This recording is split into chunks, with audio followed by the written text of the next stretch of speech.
એરબેઝને પણ મોટું નુકસાન પહોંચાડવામાં આવ્યું ને એવું મોટું નુકસાન જે અમે પહેલા પણ કહેતા હતા કે એની ભરપાઈ થઈ શકે તેમ પણ નથી. ભલે ગમે તેટલી લોન લે પરંતુ તેને ફરીથી મરમ્મત કરીને જો ચાલુ કરવા હોય તો કદાચ એની મહિનાઓ વીતી જશે, કારણ કે પાકિસ્તાન પાસે એટલું ભંડોળ પણ નથી. લોન ઉપર પાકિસ્તાન ચાલી રહ્યું છે અને ત્યારે પાકિસ્તાનની એર ડિફેન્સ સિસ્ટમ તૂટી ગઈ, પાકિસ્તાનની રડાર સિસ્ટમ ફેલ થઈ ગઈ, પાકિસ્તાનના 2 સૈન્ય છાવણીઓને પણ નુકસાન પહોંચ્યું. સમાધાન કરવું એ પાકિસ્તાનની મજબૂરી હતી, કારણ કે જે શક્તિ એ માનતો હતો F-16 જે F-17 ને શક્તિ માનતો હતો એ પહેલા જ દિવસે ભારતે તેને ધ્વસ્ત કરી નાખ્યું હતું. તો મોટા નુકસાનથી પાકિસ્તાન મજબૂર થઈ ગયું અને દુનિયાના 10 દેશો પાસે તેણે ભીખ માંગી કે મહેરબાની કરીને અમને બચાવો અને અમને આ જે આફત છે, એટલે એ તો આફત જ માનતું હતું ભારતને કે આ આટલી મોટી જે મુશ્કેલી છે આ મુશ્કેલીમાંથી અમને ઉગારો, અમને બહાર કાઢો. તો અમેરિકાએ મધ્યસ્થી કરી, અમેરિકાએ પાકિસ્તાનને પણ સમજાવ્યું, ભારતને કહ્યું, પરંતુ ભારતે કીધું કે અમે પાછળ નહીં હટીએ. જે પ્રકારની કરતૂત પાકિસ્તાન તરફથી કરવામાં આવી છે તે માફીને લાયક તો બિલકુલ નથી અને યુદ્ધ વિરામ નહીં થાય. શરતોના આધારે આ યુદ્ધ વિરામ થયું છે અને શરતો કેવી છે? આતંકી પ્રવૃત્તિ ન કરવાની. પાકિસ્તાન જો હવે આગળના સમયમાં આ પ્રકારની આતંકી પ્રવૃત્તિ કરશે તો તેને યુદ્ધ માનવામાં આવશે ને એ યુદ્ધની જે જવાબી કાર્યવાહી હશે તે કદાચ હવે પાકિસ્તાન સહન નહીં કરે અને પછી ગમે તેટલી ભીખ માંગે, ગમે તેની પાસે માંગે ભીખ, પણ એનો જવાબ એના શબ્દોમાં કડકાઈથી આપવામાં આવશે.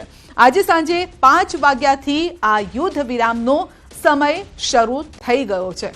બરાબરનું નુકસાન પહોંચાડ્યું છે. નવાલા પાકિસ્તાન સામે ભારતની આ સૌથી મોટી જીત છે. પાકિસ્તાને અનેક જુઠ્ઠાણા ફેલાવ્યા પરંતુ ભારતે તેના દાયરામાં રહીને કાર્યવાહી કરી છે. પાકિસ્તાનની જેમ નહીં કે મંદિરોને નુકસાન પહોંચાડે અને ધર્મ, ખાસ કરીને આસ્થાને નુકસાન પહોંચાડે. ભલે પાકિસ્તાન તરફથી એવું કહેવાયું હોય કે મસ્જિદોને નુકસાન પહોંચાડ્યું છે, એ તદ્દન ખોટી વાત હતી. ક્યારેય પણ ભારત તરફથી એ પ્રકારની કાર્યવાહી નથી કરાઈ અને આસ્થા સાથે ક્યારેય ખિલવાડ નથી કરાયો. ભારતીય સેનાનું આ નિવેદન બંને દેશો વચ્ચે યુદ્ધ વિરામ પર સહમતિ છે.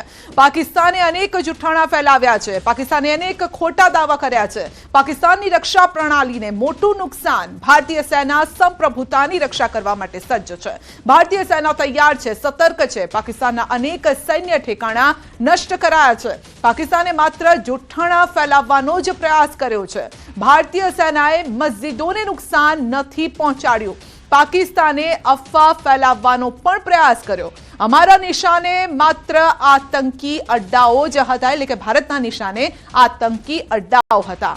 S-400 ને નુકસાન કરવાની વાત તદ્દન ખોટી છે જે પાકિસ્તાન તરફથી કરવામાં આવતી હતી કે S-400 ને નુકસાન પહોંચાડ્યું છે પાકિસ્તાને, પરંતુ એ તદ્દન ખોટી વાત હતી. એ નુકસાન નહોતું પહોંચાડ્યું પરંતુ ફેક ફેક્ટરી ચાલુ કરી દીધી હતી. એક સ્ટેટમેન્ટ જે આવતા હતા પાકિસ્તાન તરફથી તે ખોટા દાવા કરવામાં આવતા હતા અને નમાલા પાકિસ્તાન સામે ભારતે આ મોટી જીત મેળવી છે. ફક્ત 4 દિવસમાં જ હાંફી ગયું પાકિસ્તાન અને એ પણ ક્યારે કે એક્શન પહેલી જે કાર્યવાહી છે એના તરફથી કરવામાં આવી હતી ને એ તદ્દન ખોટી રીતે કરવામાં આવી હતી. જ્યારે કે સામાન્ય નાગરિકો છે, નિર્દોષ છે, તેમનો જ્યારે ભોગ લેવાયો અને ત્યારે પછી ભારતે એ રીતે એક્શન લીધું. 4 દિવસ ફક્ત આ એક્શન એવી રીતે લેવામાં આવ્યું કે હાંફી ગયું પાકિસ્તાન. ભારતના પરાક્રમ સામે પસ્ત થઈ ગયું આ પાકિસ્તાન.